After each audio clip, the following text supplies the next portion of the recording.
Welcome back to the Piping Pastor. Well, we're going to be continuing today in our sermon with John Donne. If I'm not mistaken, I believe this will be our third or sixth installment, not third, sixth installment. So I think we're about an hour into this now. Sorry, pardon me while I check my microphone. I had a lot of problems with this microphone recently, holding the charge and charging generally. So I thought I was going to have to replace it, but it's been behaving itself recently.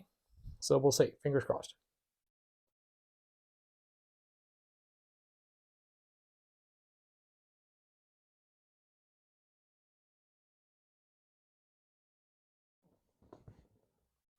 For our discussion today, I am smoking in my slightly overpacked pipe here some Haunted Pirate Ship.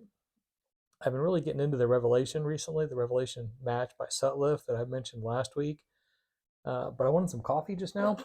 Um, and Revelation match does not match well with the strong black coffee that I like. So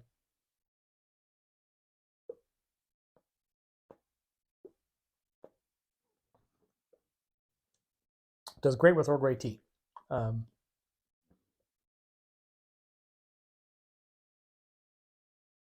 the citrus topping goes really good with the bergamot and the tea.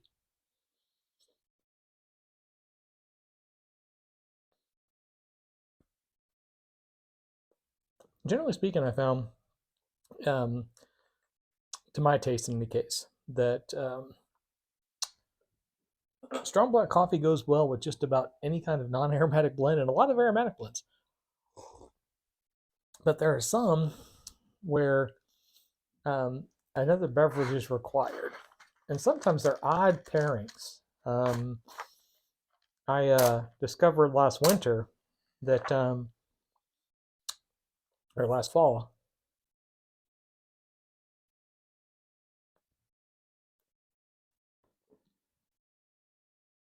Peter Stokeby's Luxury Twist Flake goes really, really well with hot apple cider. Of course, it is kind of a sweet tobacco for obvious reasons. But hot apple cider it's kind of sweet, kind of acidic. Yeah, I don't know. Just I had the two of them together, and I was like, it was an epiphany.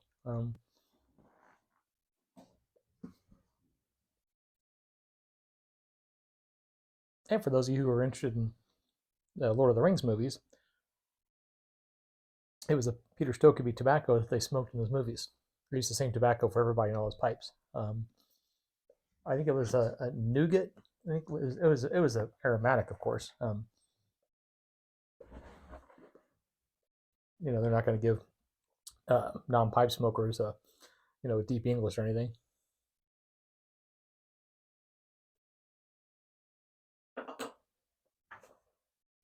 I would be interested to know though if any of them carried on pipe smoking after those movies. Well, okay. So we ended up in our section last week talking about the theater through which we view God, which is our natural reason and the physical world. So nature. So our reasoning capabilities and nature is the theater through which we view God, come to know God, and come to understand God.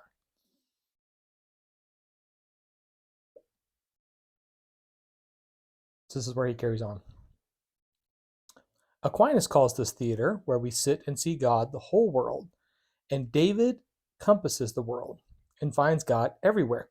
So he says, Aquinas says that yes, this is the theater through which we see God. So he's pulling in, one of the preeminent thinkers in Christian philosophy, Thomas Aquinas, and then he ties it directly to David and how David understands this. So he's like, this is the Christian philosophical view from this learned person in the Catholic Church, but it's also reflected in David. He's like, yes, the world is what we see God in, but here's the important distinction. With David, David compasses the world on God. So everything is viewed as God being the center. Karl Barth's Christological Anthropology, I've mentioned this before, where Karl Barth talks about the entire progression of humanity through the cross. Everything is tied to that that moment on the cross when Christ gives up Christ's own life for the sins of humanity. That singular, truly um, sovereign act. So that's kind of what he's saying here. Aquinas is viewed this way, and David compasses the world all on God. David says, "Whither shall I flee from thy presence? If I ascend into heaven, thou art there." At Babel, they thought to build heaven, but did any man ever pretend to get above heaven, above the power of the winds, or the impression of other malignant meteors, some highs, hills? But man cannot get above the power of God. If I take the wings in the morning and dwell in the uttermost parts of the sea, there thy hand shall hold me and lead me. If we sail to the waters above the firmament, it is there too. Nay, take a place which God never made, a place which grew out of our sins, that is hell. Yet if we make our bed in hell, God is there too. So I mentioned this before when David says, when I was talking about the presence of God yet and where God exists, if I can't flee from you anywhere. It's kind of what he's talking about here. He's saying God is not limited by anything. God is anywhere and everywhere in all of creation, the places we can visit and the places we can't. It's like even our greatest creation, like in Babel, when we built the tower, when we all spoke the same language and we ascended to the heights of human knowledge, we couldn't get above where God was. So anywhere we go, there God is. So he's kind of giving this expansive view of understanding the natural world and seeing God in it everywhere. Really ties well into the VR I did for Trucking Piper Bob, which was unplanned. I did not plan it that way. But even there, God is. And so more strangely than in any other place, because God is there without any emanation of any beam comfort from him who is God of all consolation, or any beam of light from him, who is the Father of all lights.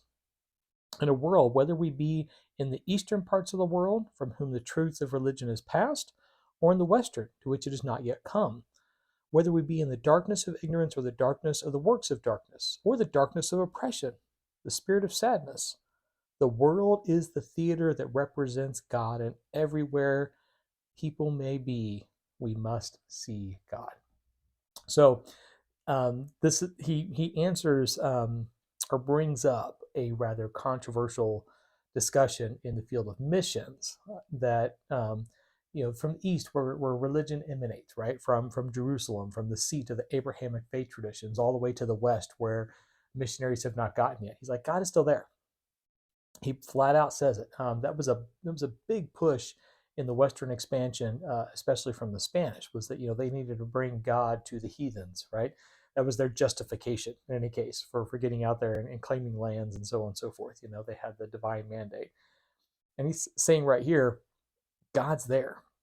Whether we look at it from Jerusalem, where Jesus Christ was physically present and gave up himself on the cross, to the west, where no person representing Christianity has ever been, God is still there.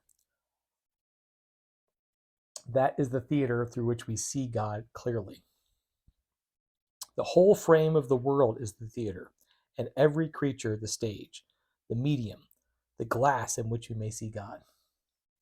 And now he kind of dials it in. He's like, the whole theater, everything in creation is God. Everything in creation reflects God. God is a creative God, and God creates, and then the creation gives indication of the creators. But he's like, the glass, where we see God clearly, is not just in any creation, generally speaking. The glass in which we may see God is us.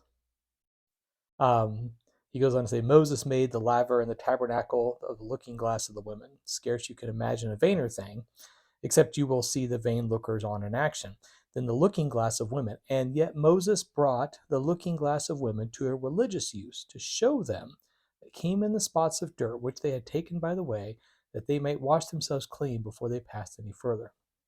So he's saying Moses brought this looking glass into the tabernacle. He's like, you would think that's a vain thing. No vainer thing can be the looking glass of a woman. He's like, because they're always, prettying themselves up and staring at themselves and reflecting on themselves.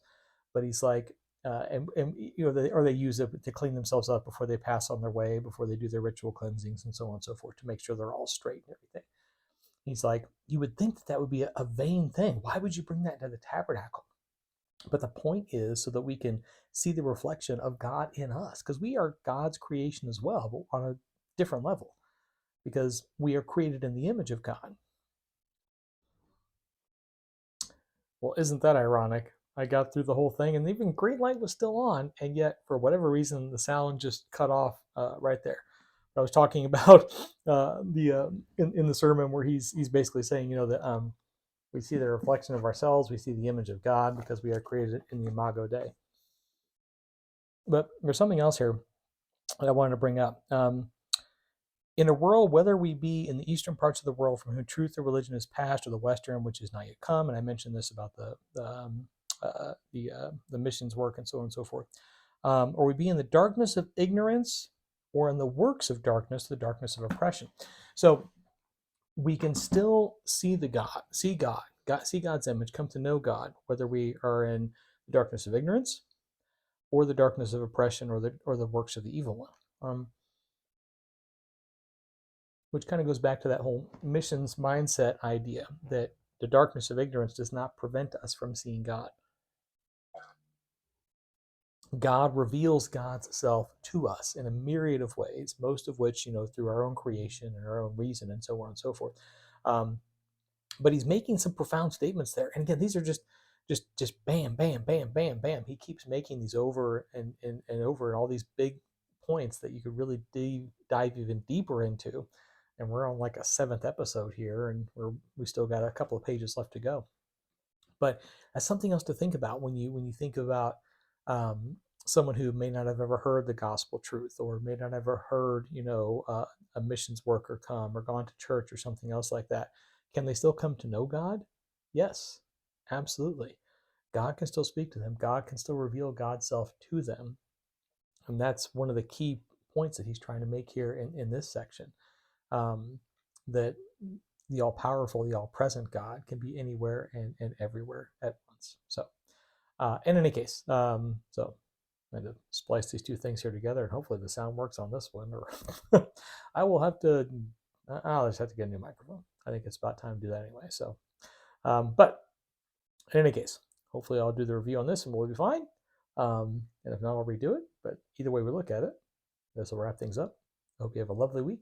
As always, happy reading.